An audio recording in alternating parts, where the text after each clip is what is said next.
Sudah. Sudah. Oh iya.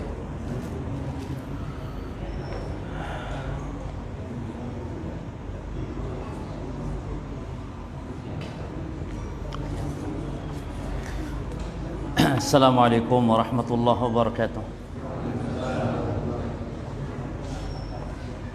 Innal hamdalillah nahmaduhu wa nasta'inuhu wa nastaghfiruh wa na'udzu billahi min shururi anfusina wa min sayyiati a'malina may yahdihillahu fala mudilla lahu wa may yudlil fala hadiya lahu wa asyhadu an la ilaha illallah wahdahu la syarika lahu wa asyhadu anna Muhammadan 'abduhu wa rasuluh sallallahu alaihi wa ala alihi wa ashabihi wa tabi'in wa man tabi'ahum bi ihsanin ila yaumiddin wa sallama tasliman katsira amma ba'd.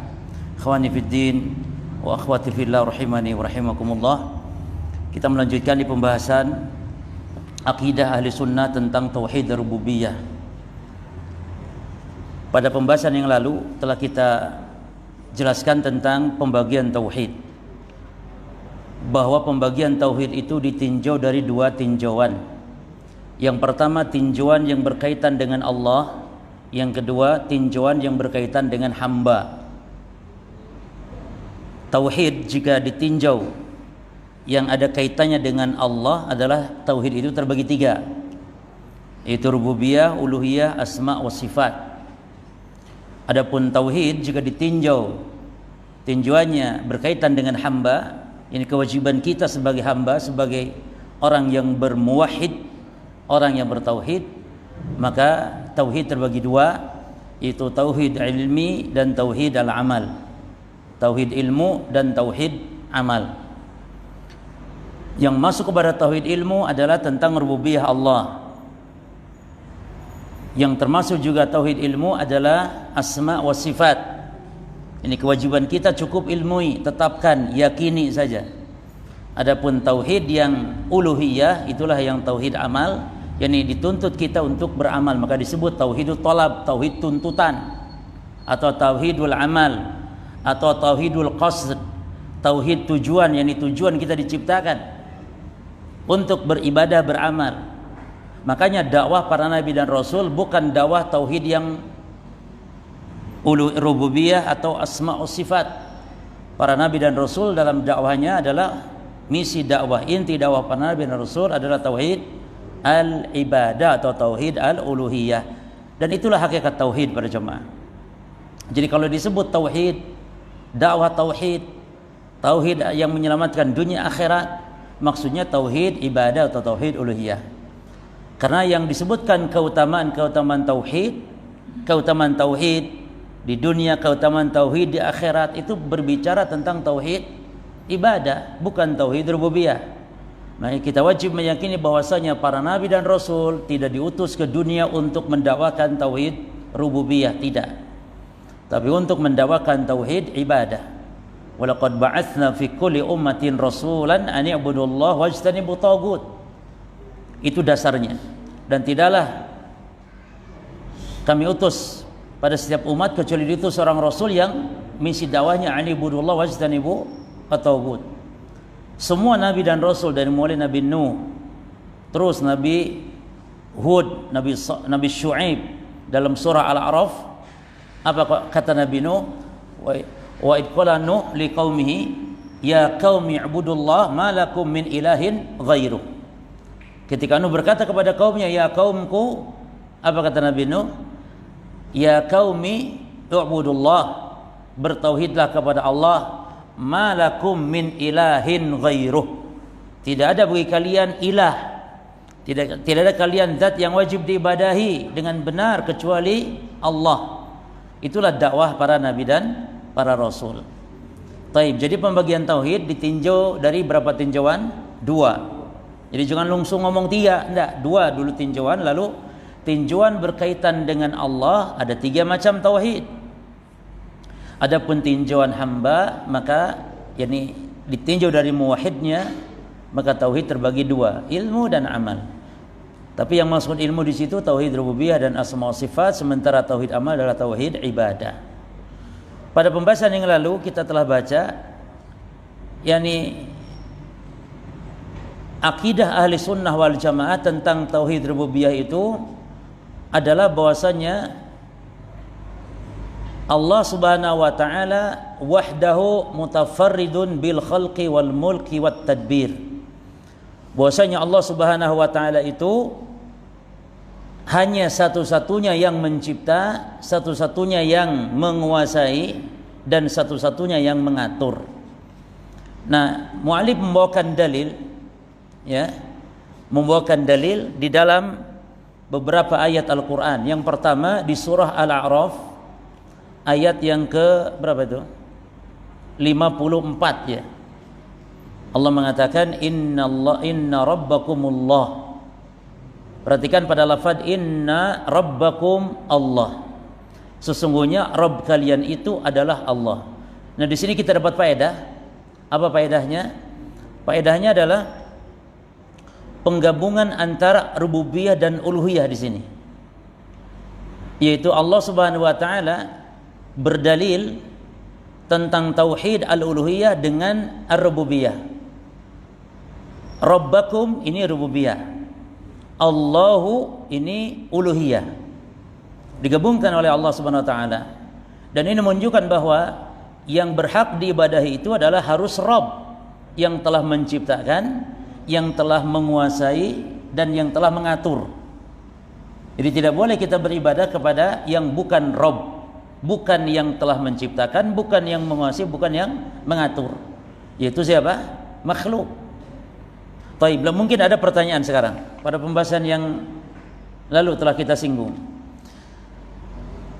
Di dalam ayat Allah satu-satunya yang menciptakan. Di dalam ayat.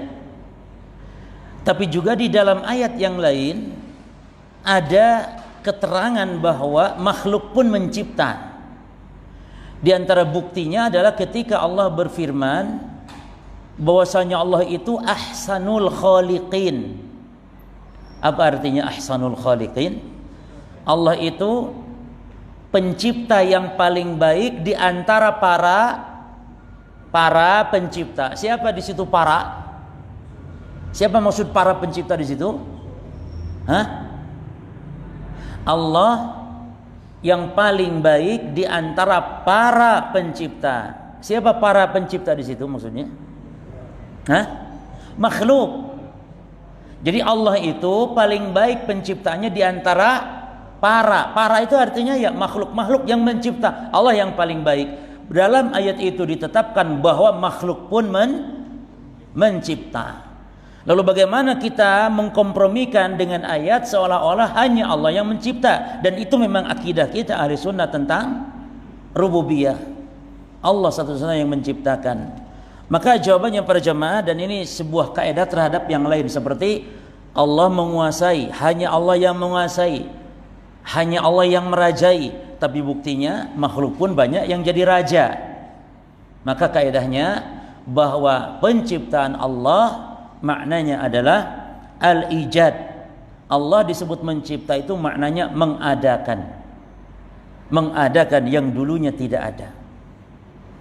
Atau makna yang kedua, penciptaan Allah itu sempurna yang berbeda dengan penciptaan makhluk. Kalau makhluk mencipta namun tidak sempurna. Dan hakikatnya makhluk itu tidak mencipta tapi hanya merangkai saja. Jepang menciptakan mobil, bukan berarti Jepang mengadakan mobil yang dulunya tidak ada. Karena siapa yang menciptakan besi-besinya dan seterusnya? Allah Subhanahu wa taala. Tukang mebel menciptakan lemari, itu hanya merangkai saja. Karena kayu yang menciptakan adalah Allah Subhanahu wa taala. Jadi kalau makhluk disifati mencipta, maka makhluk itu maknanya tidak sempurna. Dan itu berlaku dalam sifat Allah para jemaah. Allah memiliki sifat, makhluk memiliki sifat. Namun sifat Allah sempurna, makhluk tidak sempurna. Allah punya wajah, makhluk punya wajah. Wajah Allah sempurna, wajah makhluk tidak sempurna.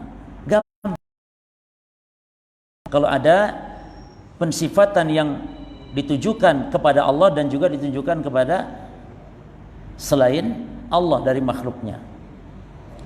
Kemudian inna rabbakumullahu alladzi khalaqas samawati wal ard fi sittati ayyamin. Nah, perhatikan jemaah.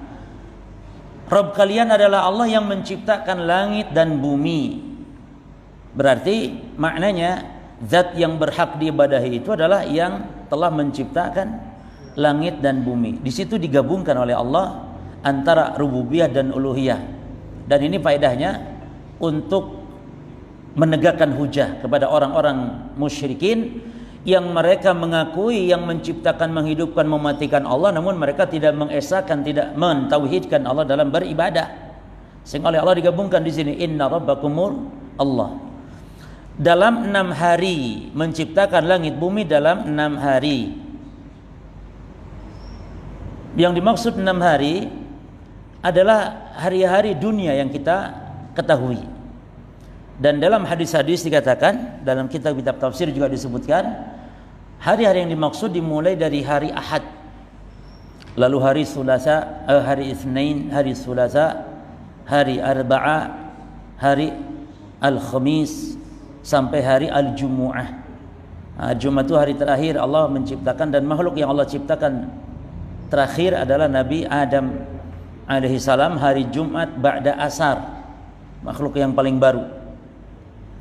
Lalu kata orang-orang Yahudi, Allah istirahat di hari Sabtu karena capek. Hari 6 hari Allah cipta langit bumi.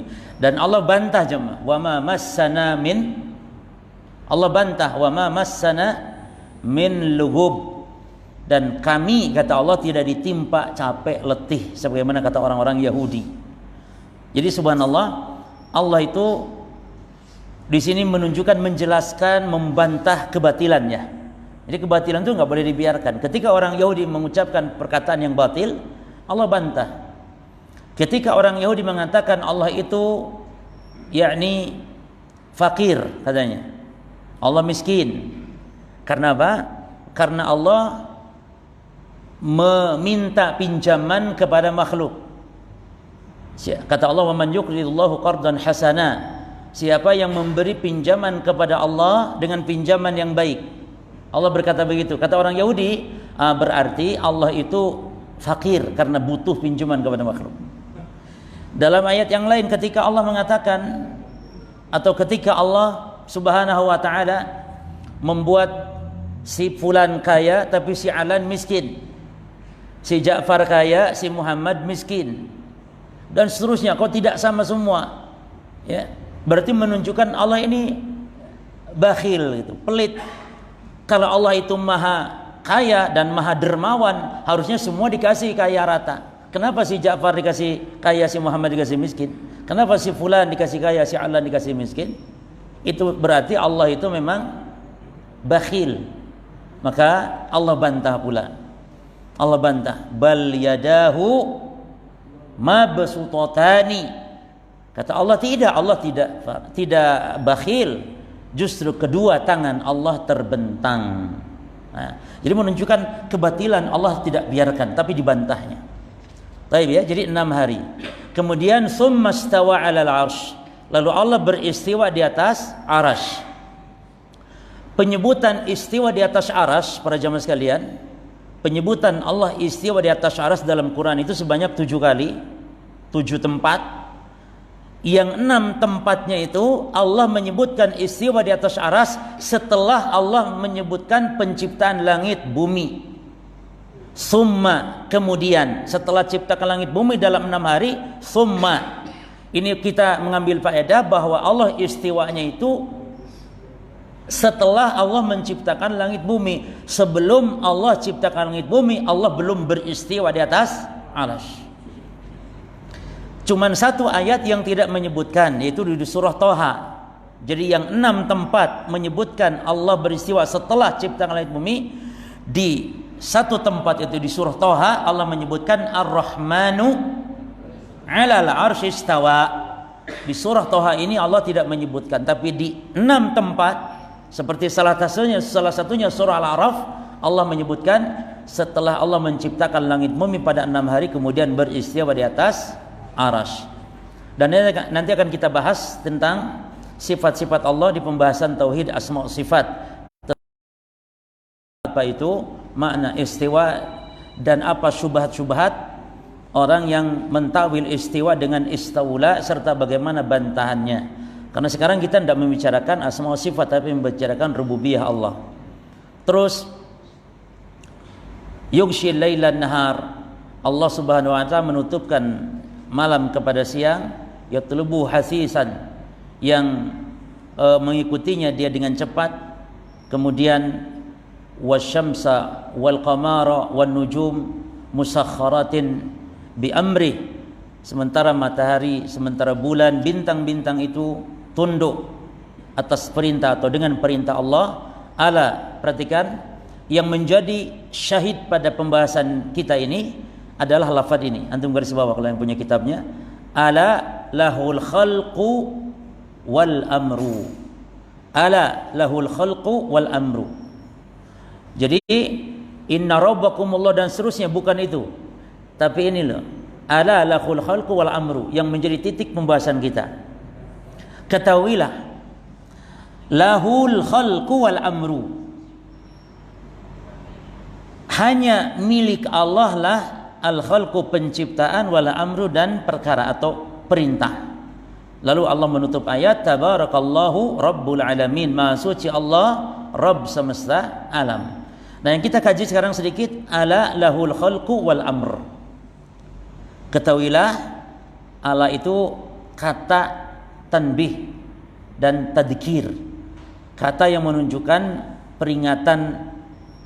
Jadi terjemahnya, ala, ketahuilah.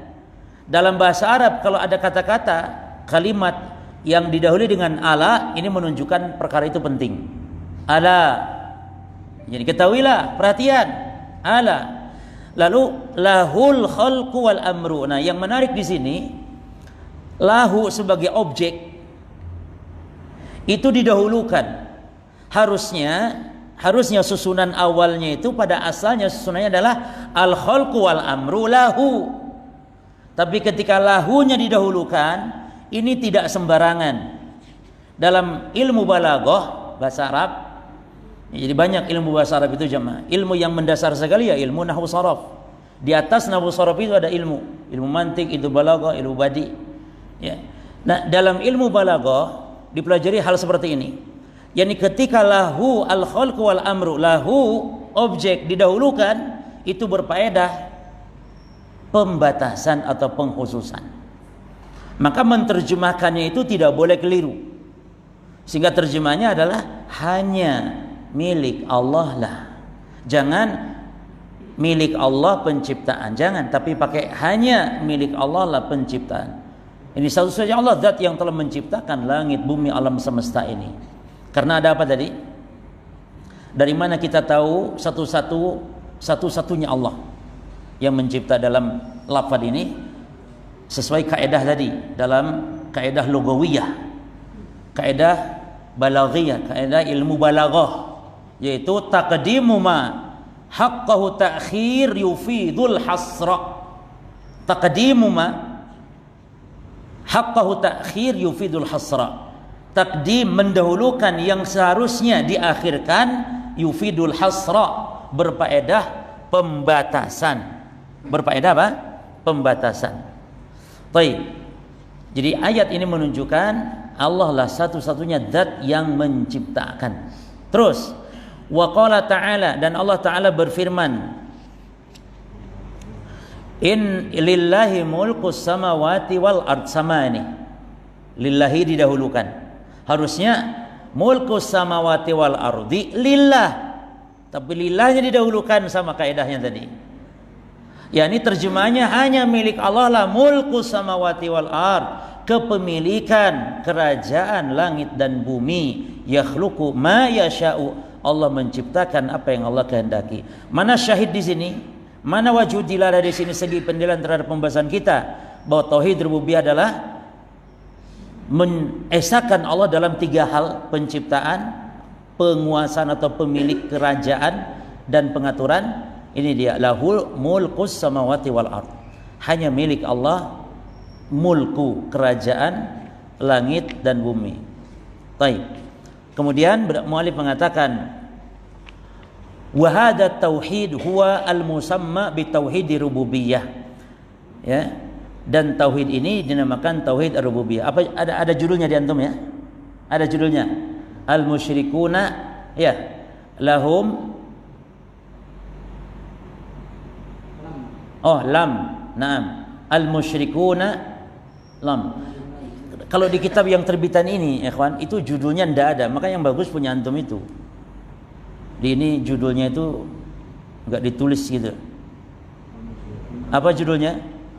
Al-musyrikuna lam yunazi'u fi tauhidi ar-rububiyyati. Artinya, orang-orang musyrik lam tidak yunazi'u menentang fi tauhid rububiyah, di dalam tauhid ar-rububiyah.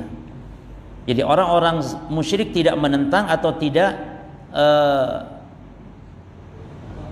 tidak menentang, tidak mengingkari ya tauhid ar-rububiyah. Yani mereka menetapkan tauhid ar-rububiyah. Oleh karena sebab itulah para nabi dan rasul tidak diutus untuk mendakwahkan tauhid rububiyah, karena orang-orang musyrikin enggak menentang. Maka kaidahnya bahwa al-khusumat baina anbiya'ihim wa umamihim fi tauhidi al-uluhiyah. Al-khusumat, pertentangan, peperangan, berantemnya antara para rasul dengan umat-umatnya adalah tentang tauhid al-uluhiyah, bukan tauhid rububiyah. Ini rasul sampai perang dengan Abu Jahal itu rebutan tauhid apa? Uluhiyah. Kalau rububiyah pe-pean. Karena rububiyah mereka sudah meyakini. Jadi yang Nabi betul-betul pertahankan dan orang musyrikin juga benar-betul menyangkal akan tauhid adalah tauhid ibadah atau tauhid al-uluhiyah. Oleh karena itulah dakwatul anbiya'i wa rusul tauhid al-uluhiyah atau tauhid al-ibadah. Jadi dakwah para nabi dan rasul tauhid al-ibadah atau tauhid al-uluhiyah. Baik, wa mustaqirrun fi nufusil bashar. Dan tauhid rububiyah itu adalah tauhid yang mustaqirrun. Mustaqirrun. Yani yang menetap, yang ada pada jiwa-jiwa manusia. Hatta orang ateis, jemaah. Walaupun orang ateis mengatakan anti Tuhan, enggak ada yang mencipta langit bumi, tetap fi qararati nufusihim, tetap pada hati sanubari mereka yang paling dalam mereka menetapkan ada sang pencipta. Enggak mungkin ada bumi tiba-tiba, langit tiba-tiba ada. Jadi mereka mengatakan anti Tuhan, yang enggak ada yang menciptakan dan yang semisal itu karena minal mukhabarah, karena kesombongan saja. Seperti Firaun misalnya. Ya. Maka kata mu'allif di sini wa huwa mustaqirrun fi nufusil bashar. La yunazi'u fi ahadun minan nas. Enggak ada yang menyangkalnya, mengingkarinya. Perhatikan kata mu'allif, satu orang pun dari kalangan manusia. Jadi hatta ateis, musliman kana au kafiran, baik orang muslim, lebih-lebih orang muslim ya, baik orang kafir, lebih-lebih orang Islam, tidak ada yang mengingkari tauhid ar-rububiyah, yang meyakini Allah lah yang menciptakan, menghidupkan, mematikan dan seterusnya. Kama qala ta'ala anil kuffar, sebagaimana Allah Ta'ala berfirman tentang orang-orang kafir. Luqman ayat 25 dan banyak ayat yang semisal ini, seperti surah Al-Mu'minun juga, seperti surah Yunus. Banyak ayat yang sama ini orang kafir mengakui kalau Allah yang menciptakan, menghidupkan, mematikan.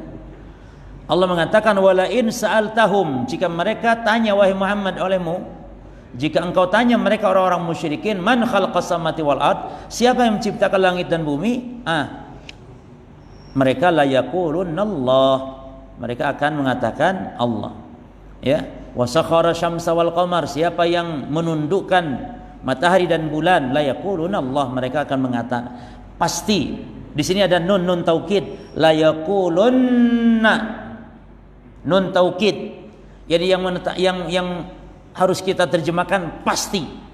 Jadi terjemahannya pasti mereka akan mengatakan, niscaya mereka akan mengatakan adalah Allah, karena ada nun taukid di situ. Jadi untuk menguatkan disebut nun penguat. Ya. Maka di situ ya kan indahnya belajar bahasa Arab ya. Apalagi kalau sudah mencapai ilmu balaghahnya. Jadi kita demikian tahu keindahan-keindahan bahasa Arab dan makna-maknanya. Makna-maknanya. Wa qala ta'ala anhum aidan, dan Allah Ta'ala telah berfirman tentang mereka juga, wa may yu'minu aktsaruhum billahi illa wa hum musyrikun, Perhatikan surah Yusuf ayat 106 di sini. Dan nanti perhatikan tafsiran dari para as-salaf, di antaranya Mujahid. Ya. Jadi kita perlu kepada penafsiran dari ayat ini supaya paham maknanya. Kalau secara letterlet bahasa terjemahnya begini. Wa ma yu'minu aktsaruhum billahi, dan tidaklah kebanyakan mereka orang-orang musyrikin, orang-orang kafir, ya, beriman kepada Allah kecuali, dan tidaklah kebanyakan orang-orang kafir beriman kepada Allah illa wahum musyrikun, kecuali mereka menyekutukan Allah. Ini mumet, bingung, muter-muter maknanya. Dan tidaklah kebanyakan orang-orang kafir itu beriman kepada Allah kecuali mereka itu menyekutukan Allah. Apa maksudnya?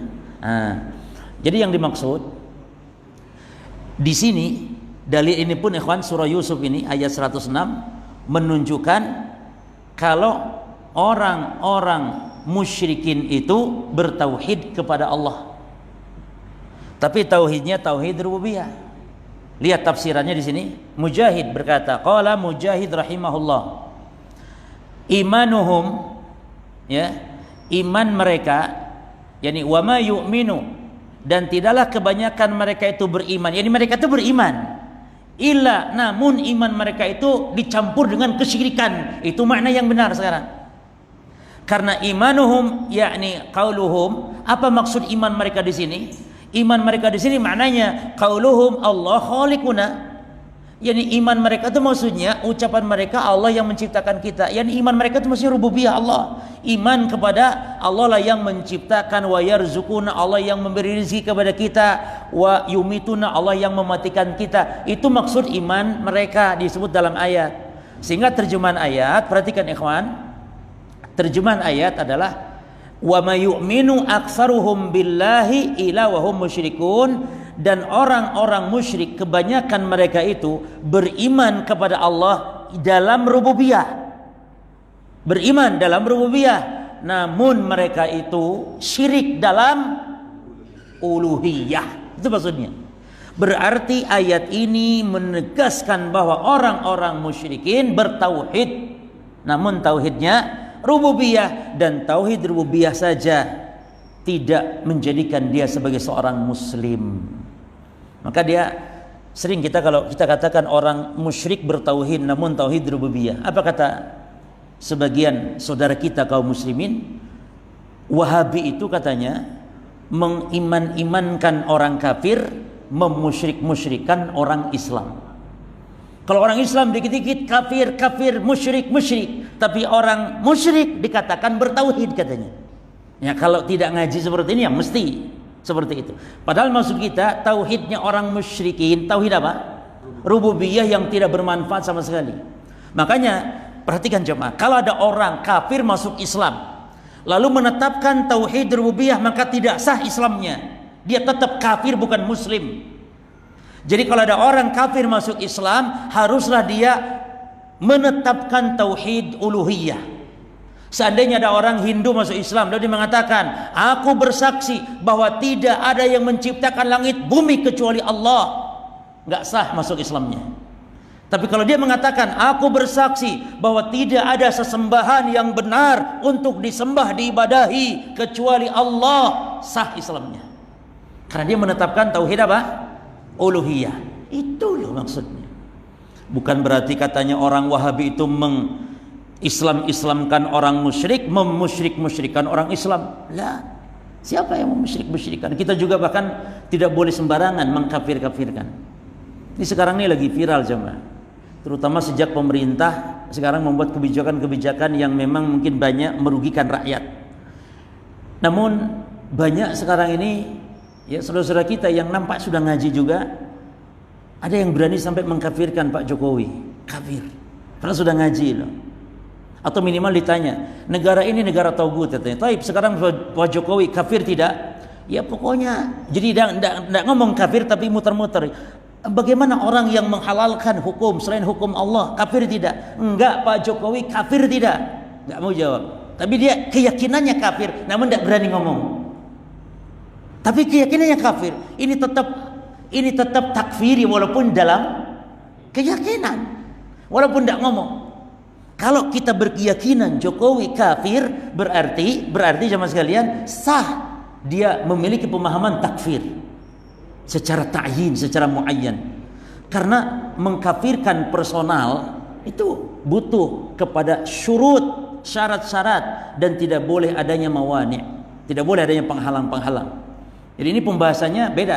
Mengkafirkan secara hukum, secara umum beda dengan mengkafirkan secara ta'yin. Termasuk sekarang ini pemerintah Prancis Prancis. Nah, sebagian yang semangat apa katanya?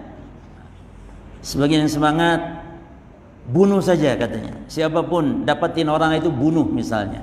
Nah, ini sebenarnya dalam Islam para jemaah tidak demikian. Yang berhak untuk membunuh adalah pemerintah yang sah, bukan setiap kita membunuh personal pribadi. Benar dia telah menghina Nabi kita dan kita wajib marah, namun marah juga bukan dengan melampiaskan dengan cara yang batil. Nah, sekarang ini ada fatwa juga ulama kita, Syekh Sulaiman Ruhaili hafizahullah, juga demikian. Jadi tidak boleh kalau dengan membunuh langsung secara kita individu personal, enggak, karena harus penguasa yang hak, yang resmi untuk menghukumnya. Maka kita harus adil dalam hal ini. Ya, kita sampaikan, kita benci orang yang melecehkan Nabi kita Muhammad SAW, namun tidak dengan melakukan hal serupa seperti membakar bendera, turun ke jalan membakar benderanya negara Perancis dan semisal. Tidak dengan demikian cara kita membela Nabi SAW. Ya, baik. Mana tadi? Nah, fahada imanun. Maka inilah iman yang dimaksud, yakni meyakini, mengatakan Allah yang menciptakan, menghidupkan, mematikan, yakni tauhid apa? Rububiyah. Itulah iman. Ma'asyirki ibadatihim gairahu. Sekalipun dia syirik dalam ibadah, menyekutukan Allah dengan selain Allah dalam beribadah. Inilah yang dimaksud surah Yusuf ayat 106. Kemudian judul yang baru ya, apa judulnya? I'tiqadu Taib, keyakinan orang-orang musyrik. Terus terus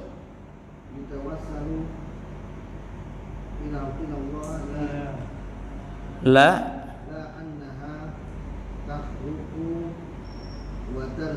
Taib. yakni keyakinan orang-orang musyrik bahwa sesembahan-sesembahan yang mereka sembah itu adalah bukan sesembahan itu telah menciptakan, ya, memberi rezeki, bukan, tapi sesembahan-sesembahan mereka itu mendekatkan mereka kepada Allah sebagai sarana tawassul atau wasilah mereka kepada Allah. Jadi Abu Jahal tidak meyakini bahwa yang menciptakan langit bumi adalah Lata, Manat, Uzza, tapi Lata, Manat, Uzza sebagai bentuk untuk mendekatkan mereka dalam beribadah kepada Allah. Berkata muallif, falam yakunil musyrikuna, dan maka orang-orang musyrikin, ya, tidak ya'taqidun, meyakini, anna alihatahum, bahwasanya sesembahan-sembahan mereka itu musyarakatun lillahi fil khalqi, bersekutu dengan Allah dalam menciptakan. Tidak. Jadi kesyirikan dalam rububiyah itu bisa meyakini Allah kerjasama dengan makhluk dalam menciptakan, atau kesyirikan dalam rububiyah juga bisa bermakna meyakini Allah dibantu oleh makhluk. Allah dibantu, ya, atau kerjasama, ya, atau ada pencipta selain Allah. Nah, itu syirik dalam rububiyah itu. Atau yang keempat, jadi ada berapa? Ada 4. Atau yang keempat, bahwasanya makhluk bisa dijadikan sarana untuk mendekatkan diri kepada Allah. Nah, itulah bentuk-bentuk kesyirikan orang-orang musyrikin di dalam hal rububiyah, ya. Jadi meyakini Allah bersekutu dalam menciptakan, atau meyakini Allah dibantu oleh makhluk dalam menciptakan, atau apa tadi? Ada pencipta selain Allah, atau Allah bisa mendekatkan, yang disembah selain Allah itu bisa mendekatkan kepada Allah. Itu semua bentuk penyimpangan dalam tauhid berjamaah. Dan kita juga ada umat Islam yang seperti itu. Dan ingat kaidahnya kata para ulama bahwa asyirku fil rububiyah, asyirku fil uluhiyah far'un anisyirki fil ar-rububiyah. Saya ulangi, asyirku fil uluhiyah far'un minasyirki fi ar-rububiyah. Syirik dalam ibadah itu dia cabang daripada syirik dalam rububiyah. Contohnya, kalau ada orang telah rusak dalam rububiyahnya, syirik dalam rububiyah, pasti dia akan melakukan ibadah kepada selain Allah. Contohnya, ketika meyakini ada penguasa selain Allah seperti penguasa Laut Selatan, ini syirik dalam apa ini? Rububiyah. Maka pasti dia akan melakukan syirik dalam ibadah. Apa contohnya? Kenapa dia menyembelih untuk Nyi Roro Kidul? Karena dia meyakini Nyi Roro Kidulnya punya kekuasaan di pantai selatan. Padahal yang menguasai pantai selatan siapa? Allah Subhanahu wa taala. Termasuk juga yang sedekah bumi, sedekah laut ya. Itu mereka tidak ujug-ujug begitu, tapi diawali dengan syirik dulu dalam rububiyah. Meyakini ada penguasa, pencipta. Yang menyembelih untuk jin juga, karena dia meyakini ada sesuatu yang bisa mendatangkan manfaat menolong selain Allah, yaitu jin tersebut. Maka kalau membangun bangunan agar tidak roboh, jembatan tidak roboh, maka dia sembelikan, melakukan ibadah, dan itu ibadah. Menyembelih dalam rangka pengagungan itu ibadah coba. Ya. Jadi menyembelih dalam rangka pengagungan itu ibadah yang tidak boleh dipalingkan kecuali hanya kepada Allah. Seperti berkurban, menyembelih dalam rangka pengagungan. Mengalirkan hewan, darah hewan, itu adalah ibadah dalam rangka pengagungan. Kecuali mengagungkan tamu, memuliakan lain. Ya, karena tidak ada unsur keyakinan gaib di situ. Seperti jemaah sekalian, meyakini pakai gelang atau cincin atau gelang yang ada batunya, maka itu bisa syirik dan itu bisa bukan syirik. Kalau gelang yang diyakini bisa mendatangkan manfaat, menolak mudarat, maka itu syirik kecil. Itu bentuk dari bagian menggantungkan jimat. Man ta'alaqa tamimatan faqad asyrak. Tapi memakai gelang-gelang magnetik dari Cina yang katanya diyakini apa ya, menghilangkan apa itu biasanya, rematik atau apa ya, atau ultra apalah, ultra merah ya, itu ultra atau infra merah. Tapi itu syirik tidak? Karena dia nggak meyakini ada suatu perkara gaib di situ. Tidak ada suatu kekuatan gaib di situ. Nah, kalau batu si ponari dulu tuh, batu ponari yang ponari kena kilat, kok ya ndak mati malah nemu batu gitu loh. Nah, itu syirik itu karena meyakini ada kekuatan gaib di balik batu tersebut. Tapi batu-batu tadi yang dari Cina paling banter haramnya menghambur-hamburkan harta saja. Karena dari sisi ilmiahnya nggak ada jemaah. Mana itu batu bisa dibuktikan dari sisi ilmiah? Kemudian dari sisi menghambur-hamburkan harta. Karena batu segitu aja bisa 2 juta, apalagi di awal-awal bisa sampai 10 juta jemaah. Batu segitu 10 juta. Itu tabdir namanya. Walaupun tidak sampai syirik para jemaah. Nah kemudian bal kanu ya'taqiduna anna dzalika lillahi wahdah. Bahkan orang-orang musyrikin mereka meyakini bahwasannya yang menciptakan, menghidupkan hanyalah milik Allah semata. Wa anna alihatahum, dan bahwasannya sesembahan-sembahan mereka yutawassalu sebagai perantara dengannya ila Allah kepada Allah Subhanahu wa taala. Kemudian wa tutakhadhu syufa'a indallah, dan mereka menjadikan sesembahan-sembahan mereka selain Allah sebagai perantara indallah, di sisi Allah. Kama qala ta'ala, sebagaimana Allah taala berfirman di surah Zumar ayat 3. Ini hafalkan ini. Surah Zumar ayat 3 ini dalil yang menunjukkan bahwa orang-orang musyrikin tidak meyakini bahwa sembahan-sembahan mereka itu menciptakan, menghidupkan, tidak. Tapi mereka meyakini adalah sebagai perantara untuk mendekatkan kepada Allah. Apa kata Allah dalilnya? Ala lillahi dinul khalis waladina takhadu min dunihi awliya ma na'buduhum illa liqaribuna ila Allahi zulfa. Illa liqaribuna ila Allahi zulfa. Ketahuilah hanya milik Allah lah agama yang khalis, yang murni, tidak ada campur kesyirikan.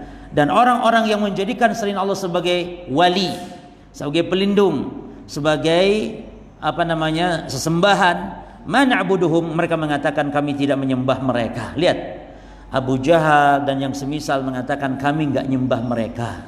Illa liqaribuna ilallahi zulfa, tapi kami menyembah mereka dalam rangka mendekatkan kami kepada Allah, zulfa, sedekat-dekatnya. Jelas ya? Maka apa bedanya dengan sekarang orang-orang muslim yang bertawassul kepada orang-orang yang telah mati. Orang-orang yang telah mati memang tidak menyembah mereka, tapi menjadikan mereka sebagai wasilah agar mereka dekat kepada Allah. Karena tidak pernah terjadi, baik apalagi Rasul ya, para sahabat ketika Rasul meninggal bertawassul dengan Rasul setelah meninggalnya. Ya. Umar bin Khattab ketika terjadi paceklik, terjadi kemarau yang panjang, beliau tidak datang ke kubur Nabi padahal kubur Nabi di hadapannya, tapi malah mendatangi paman beliau yang masih hidup, bertawasul dengan doanya, karena paman beliau adalah ahlul bait yang doanya lebih dekat diijabah, karena dia paman Rasulullah, orang saleh, ahli ibadah. Maka datang kepada Al-Abbas bin Abdul Muttalib. Kenapa enggak datang kepada Rasulullah? Karena tidak bermanfaat bertawasul kepada Nabi setelah Nabi wafat. Adapun Nabi masih hidup, mereka datang kepada Nabi minta didoakan oleh Nabi sallallahu alaihi wasallam. Maka tawasul dalam doa dengan doa orang saleh itu boleh.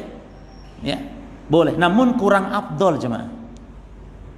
Karena yang afdol itu adalah kita tidak minta didoakan oleh orang, karena ini termasuk dalam hadis yang keutamaan tidak minta diruqyah. Betul tidak? Apa ruqyah maknanya? Doa maknanya ruqyah itu. Jadi kalau minta diruqyah itu minta didoakan. Namun masalah bolehnya boleh. Namun itu kurang afdol. Kurang afdol para jemaah.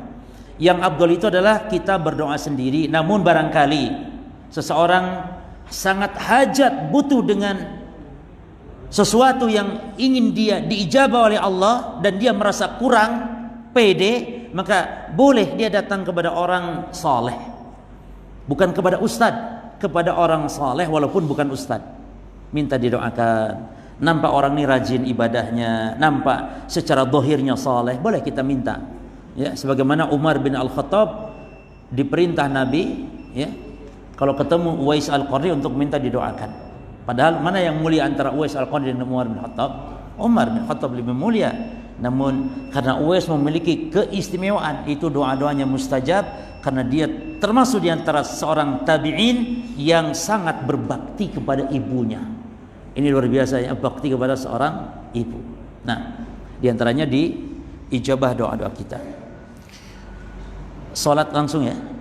Baik, kita tutup dulu, nanti kita lanjut setelah salat. Subhanakallahumma bihamdika asyhadu an la ilaha illa anta astaghfiruka wa atubu ilaik. Wassalamualaikum warahmatullahi wabarakatuh.